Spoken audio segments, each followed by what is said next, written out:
Coucou tout le monde, j'espère que vous allez toujours bien. Alors on se retrouve pour terminer cette petite toile et je viens rajouter, avant de commencer à mettre de la couleur dessus, je viens rajouter quelques petits éléments que j'ai eu envie de rajouter entre temps. Donc je vais mettre des chiffres, je vais mettre le mot détente qui est un petit mot en bois et je vais mettre cette grande boucle d'oreille, cette grande créole pour donner encore plus de relief à la toile. Donc je colle tout ça et puis on va après attaquer le gesso.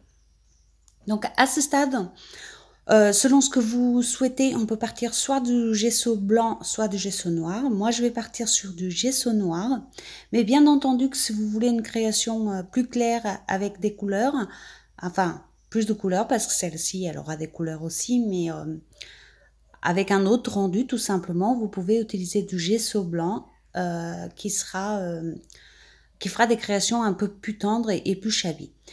Donc voilà, donc moi j'ai choisi le gesso noir et j'ai commencé à l'appliquer. Donc on l'applique surtout en tamponnant sur les parties en relief. Si vous voulez vous faciliter la tâche, vous pouvez déjà mettre une couche de gesso avant de commencer à coller vos éléments.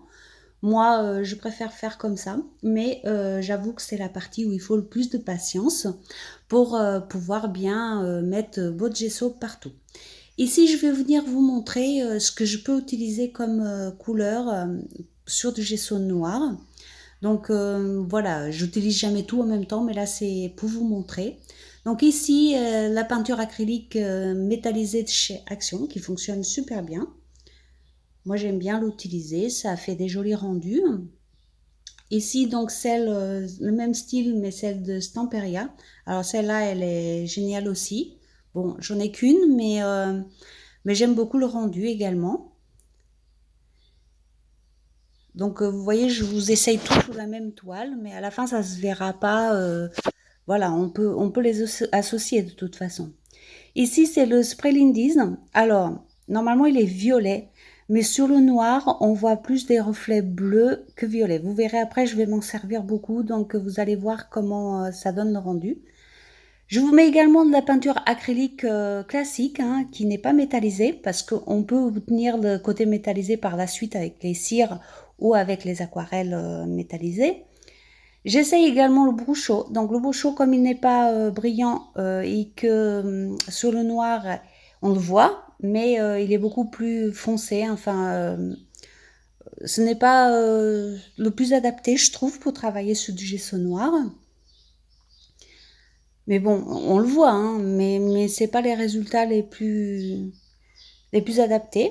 Je vais également vous essayer les Magical. Donc les Magical, je m'en suis déjà servi comme ça, ils fonctionnent très bien également. Et en plus, on peut les diluer avant de les utiliser et les appliquer au pinceau.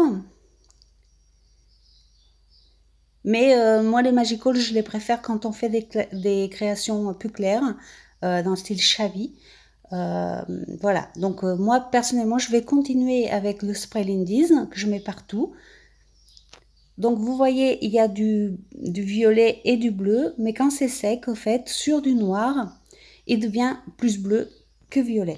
Donc du coup, par contre sur du blanc, il est plus violet que bleu. Donc vous voyez, c'est un petit peu le paradoxe de ces sprays que j'aime beaucoup, hein, j'adore. Et en plus, ce que j'aime sur le mix média comme ça, c'est qu'en spray, bah, c'est plus facile. Ça se met partout dans tous les reliefs. Et du coup, c'est drôlement plus facile à faire que si on fait tout au pinceau, bien sûr. Donc je viens sécher, mais là, encore une fois, il faut faire attention de bien bouger le heat gun partout pour pas qu'il décolle les objets qu'on a collés au pistolet à colle.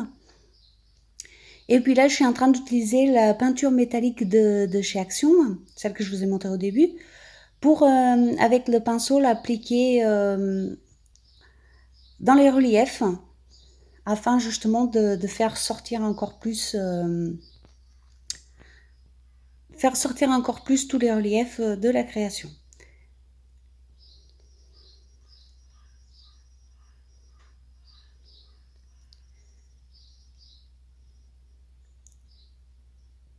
Puis on va continuer en faisant sortir les reliefs, parce que là ça fait quand même un peu terne encore, même si la peinture Lindy's est brillante, je trouve qu'on ne voit pas assez les choses qu'on a collées dessus, tout simplement. Donc je sèche à nouveau rapidement, toujours en faisant attention de ne pas rester trop longtemps sur la même place. Et là, on va venir utiliser les aquarelles métalliques de chez Action, celles que vous me voyez très souvent utiliser dans le mix média. Et puis, je vous ai sorti également mes cires, donc j'ai ces trois-là. Mais bon, je les aime bien, mais je trouve que finalement, la palette de chez Action est plus facile à travailler que les cires. Donc après, voilà, c'est que mon avis à moi. Mais les deux font très bien l'affaire. Même que la peinture métallisée en utilisant d'autres couleurs. Vous savez, la peinture métallisée que je vous ai montrée, l'acrylique, elle aurait pu très bien faire l'affaire également. Euh, voilà, après, moi, je vous montre les possibilités. À vous de l'adapter au matériel que vous avez. Euh, un peu comme dans le art journal, le mix média, tout reste possible, hein, il suffit de faire des essais, de voir ce qui marche pas. Et puis si ça marche pas, bah, on s'en fout, on remet du gesso et on repart. Voilà, il faut pas avoir peur d'essayer surtout. Euh, que ce soit en mix média ou en art journal, c'est exactement la même chose. On teste, on essaie. Sauf que le mix média, moi je vois ça autrement. Enfin, moi, mes pages d'art journal, même si elles sont moches à la fin, je les garderai quand même parce que bah, c'était mon ressenti du moment et j'ai envie de les garder telles quelles. Par contre, le mix média, si vraiment ça m'est jamais arrivé pour l'instant, mais bon, je vous le dis parce que ça peut arriver qu'on fasse quelque chose qu'on n'aime pas et qu'on ait envie de recommencer. Donc à ce moment-là, bah, vous repassez du gesso noir ou du gesso, bah, le gesso que vous avez déjà utilisé à la base, hein, et, euh, et puis vous recommencez vos couleurs, hein, c'est pas grave, ça peut arriver. Mais voilà, de toute façon, il faut pas se prendre la tête, il faut y aller au feeling. Donc vous voyez comment j'ai utilisé les aquarelles, j'ai mis de l'eau, j'ai frotté un long moment pour obtenir quelque chose d'assez épais. Et avec mon doigt, je viens effleurer les reliefs de façon à pas en appliquer trop, mais quand même que ça se voit. Donc là, je suis venue utiliser le doré. Je vais également utiliser le bleu et le violet. Et encore une fois, le bleu, je viens l'appliquer avec le pinceau pour faire vraiment dans les reliefs.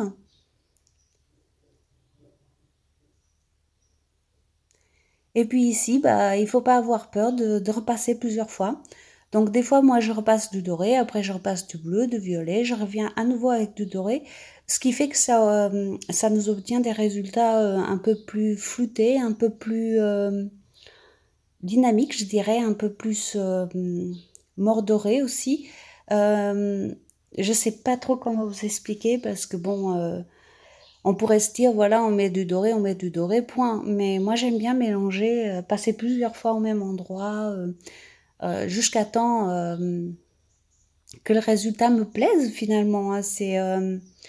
C'est comme ça, au fait. Moi, je le fais à ma façon et du coup, j'essaye toujours d'avancer jusqu'au moment où je me dis, ok, ça me convient.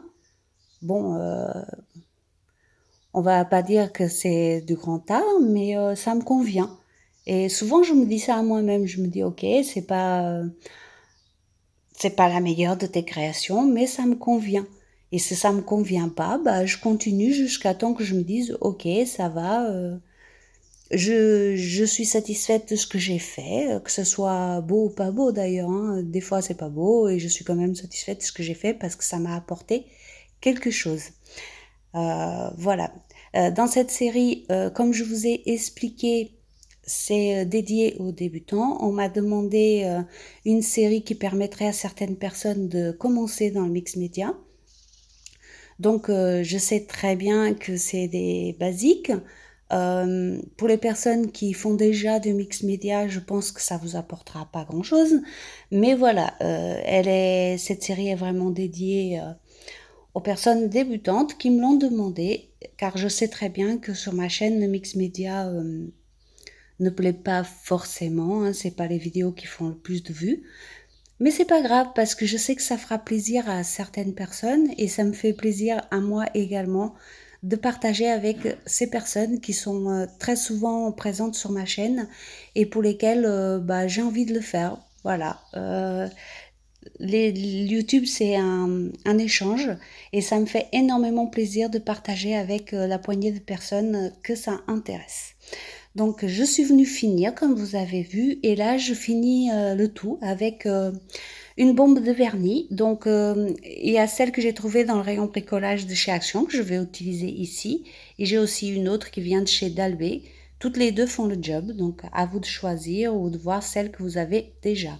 Le but ici, c'est de fixer les couleurs et que ça soit un peu protégé contre la poussière, par exemple.